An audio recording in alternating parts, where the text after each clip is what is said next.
C'est l'un des premiers producteurs de mangue sur le continent et pourtant il n'exporte que 40% de sa production, faute de pouvoir la transporter. Un gâchis que le pays s'est attelé à résoudre. Regardez. Aux environs de l'aérogare de fret de Bamako. Chaque année, de mars à juin, on assiste à un balai ininterrompu de camions. C'est la saison des mangues. Alors, les quais de déchargement ne désemplissent pas. Dès qu'on reçoit les mangues, on traite d'ici le soir. Et dès qu'on finit le conditionnement, les mangues sont acheminées dans la chambre froide. Chaque étape est traitée comme avec l'urgence qu'il faut. Avec la mangue, il y a urgence, car c'est un produit très fragile. À température ambiante, elle pourrit en 7 jours maximum. Après la récolte, c'est un compte à rebours qui commence. Et pour le Mali, le plus gros producteur de mangue en Afrique de l'Ouest, c'est un défi de taille à relever. Aujourd'hui, sur les 600 000 tonnes de mangue produites par an dans le pays, jusqu'à 60% pourries, faute de moyens de transport ou de conservation. Pour l'économie du Mali, c'est un manque à gagner de plusieurs milliards par an. Pour lutter contre le gâchis des mangues, l'État malien a décidé de réagir. Il a imaginé ce bâtiment. Un centre de conditionnement de fruits et légumes installé dans l'enceinte même de l'aéroport de Bamako.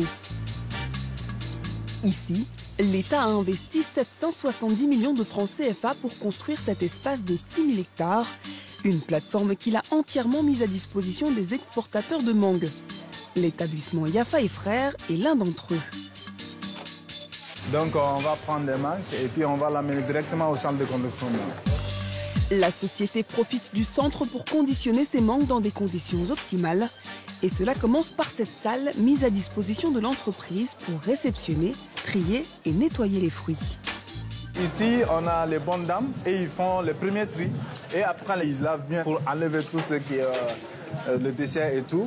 Après, il y a d'autres groupes qui sont là pour essuyer les mangues. Du lavage jusqu'à la mise en carton des mangues, l'entreprise fait tout ici. C'est la dernière étape avant l'exportation. Ici, on met la codification, la date et le code de traçabilité. Donc, à travers ces codes-là, on est capable vraiment d'identifier d'où la mangue est venue, de quel verger, de quel village et tout.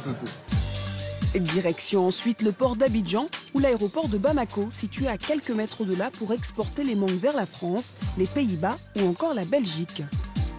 Grâce à ce centre de conditionnement, l'établissement Yafa et Frères est devenu l'un des plus gros exportateurs de mangue au Mali. En 2017, il a exporté 1000 tonnes de mangue. Dans la zone industrielle de l'aéroport de Bamako, l'État a aussi installé ses chambres froides. C'est ici que les mangues sont désormais conservées à une température de 8 degrés en attendant le voyage vers l'étranger. Le site a une capacité de stockage de 3000 tonnes. Les chambres froides sont mises à disposition des exportateurs de mangue à tour de rôle. Où sont vos palettes? Venez vite, dépêchez-vous, dépêchez-vous. Abdoulaye Dia, c'est lui le directeur de la plateforme de stockage frigorifique. Les produits sont déjà dans les chambres froides, c'est des produits qui sont prêts à partir. Donc les chambres froides sont sur une température de 8 degrés parce qu'il faut que le produit maintienne toujours la même température, la sortie de la chambre froide jusqu'à l'apportement. Grâce à ces chambres froides, l'export de la mangue malienne a connu un rebond ces dernières années, passant de 27 000 tonnes par an en 2015 à 40 000 tonnes en 2017. Aujourd'hui, la mangue malienne, c'est 15% des exportations européennes. Selon Abdoulaye Dia, la plateforme de stockage frigorifique a surtout rendu possible l'exportation de certaines variétés très sensibles à la chaleur.